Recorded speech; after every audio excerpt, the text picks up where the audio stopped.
Сәлем достар, менің каналыма қош келдіңіздер. Сіздермен бірге әдеттегідей мен Айым. Бүгін сіздермен өте нәзік және ең дәмді торттардың бірі Наполеон тортының рецептімен бөлісетін боламын. Маған тіркеліп, лүпіл басып және өз пікірлеріңізбен бөлісуді ұмытпаңыздар. Менімен бірге болыңыздар, ал ендеше кеттік бастайық. Біз кремінен бастаймыз. Ол үшін бізге сүт, қант, жұмыртқа, кукуруза крахмалы және сапасы жоғары сары май қажет. Мен үнемі президент майын қолданамын. Ең алдымен сүтімізді орташа отқа ысытуға қоямыз. Оған дейін жеке ыдысымызға жұмыртқамызды, қантымызды және кукуруза крахмалымызды салып, қол венчігімен жақсылап тұрып, қантымыз сәл ергенге дейін араластырып аламыз.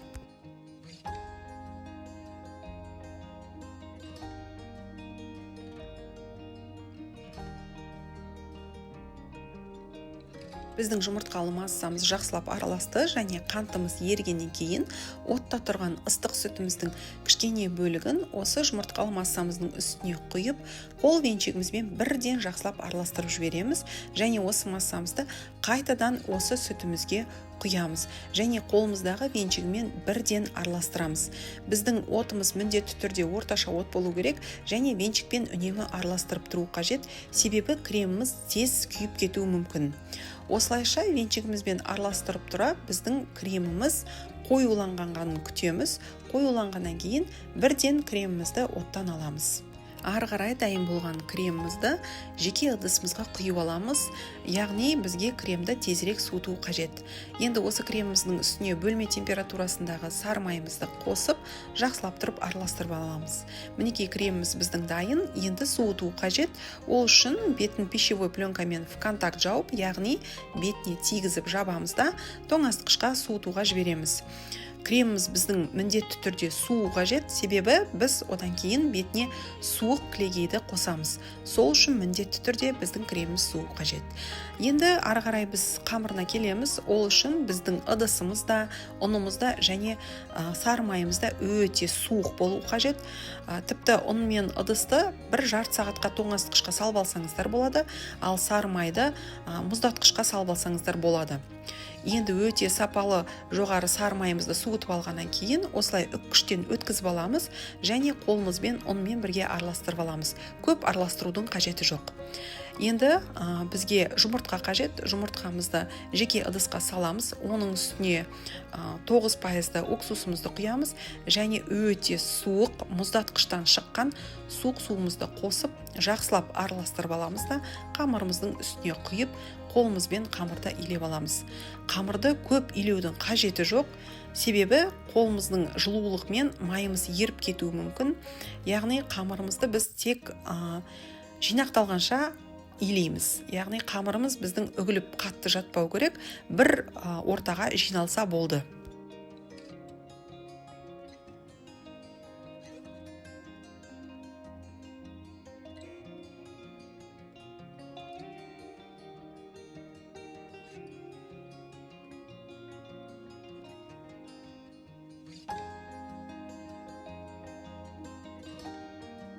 Мінекей біздің қамырымыз жинақталды, біркелкі болды. Енді осы қамырымызды пищевой пленкаға орап, тоңазытқышқа 1,5 сағатқа қойып қоямыз. Яғни біздің қамырымыз суып, біркелкі болады осы уақытта.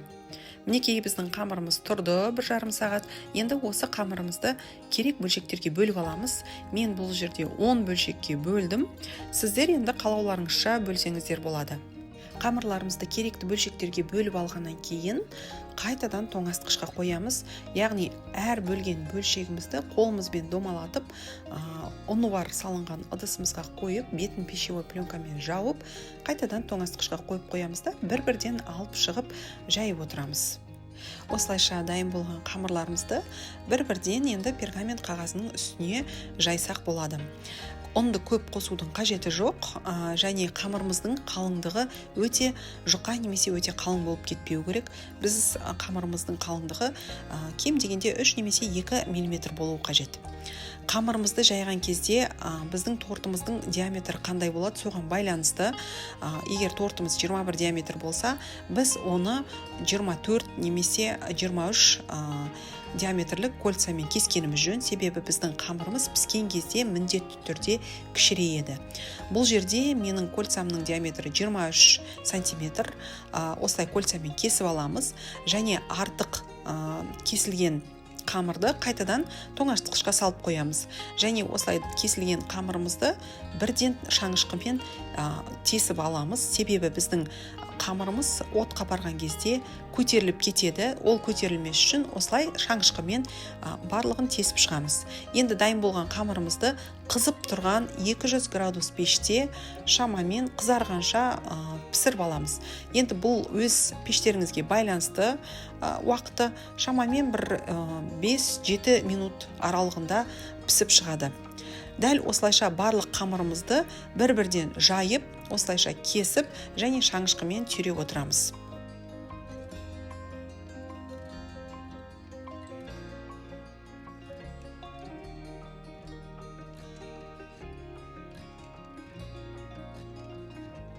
Мінекей біздің Наполеон тортының күлшелері дайын болды.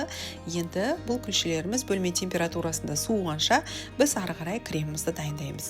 Бізге құрамы таза суық кілегей қажет, және біздің суыған қайнатылған кремімізді тоңазытқыштан алып шығып, қол миксермен жақсылап бір араластырып аламыз. Жалпы пломбир кремінің осы қайнатылған кремін кешкілік дайындап қойсаңыздар болады, және тоңазытқышқа салып таңертең пайдалансаңыздар болады. Енді кілегейімізге көшеміз. Кілегейімізді миксеріміздің төменгі жылдамдығынан бастап, жылдамдығын арттыра отырып, біздің кілегейіміз қоюланғанға дейін миксерлеп аламыз. Кілегейіміз қоюланғаннан кейін миксерімізді өшіріп, біздің кремдерімізді лопатканың көмегімен біріктіріп алсақ болады. Бұл жерде екеуін араластырған кезде миксерді пайдаланудың қажеті жоқ. Осылайша біздің пломбир креміміз дайын болды. Енді дайын болған кремімізді корждарымызға жағып шығамыз. Бұл жерде кремді өлшеп алғандарыңыз жөн, және әр коржға дәлдей етіп жақсаңыздар болады. Кремнің кішкене бөлшегін сыртын қаптауға алып қалсаңыздар болады, не болмаса сыртын крем-чизбен қаптасаңыздар да болады. Енді әр коржға дәлдеп кремімізді салып, корждарымызды жағып аламыз, және соңғы коржымызды жақпаймыз. Оны қойғаннан кейін оның үстіне тақтайша қойып, бетіне груз қойып, тортымызды 1 сағатқа тоңазытқышқа қойып аламыз. Яғни біздің тортымыз отырады және өзінің формасына келеді. Тортымыз 1 сағат тұрғаннан кейін тортымыздың сыртын қаптап, одан кейін қалауларыңызша, яғни фантазияларыңызға байланысты әдемілесеңіздер болады. Мен бұл жерде өзінің ортасына жаққан кремнен алып қалдым да, сол креммен сыртын қаптап алдым. Егер крем-чизбен қаптасаңыздар, сыртын әсемдегенде өз еріктеріңізде, яғни өз фантазияларыңызға байланысты әсемдесеңіздер болады. Подтеки жасап, не болмаса жидектермен әдемілесеңіздер де болады. Ал бұл жерде мен нағыз классикалық түрде қаптап шықтым, яғни корждарымыздың қалған бөліктерінен жеке корж етіп пісіріп алдым да, оны қолмен үгітіп, тортымның сыртын қаптап шықтым.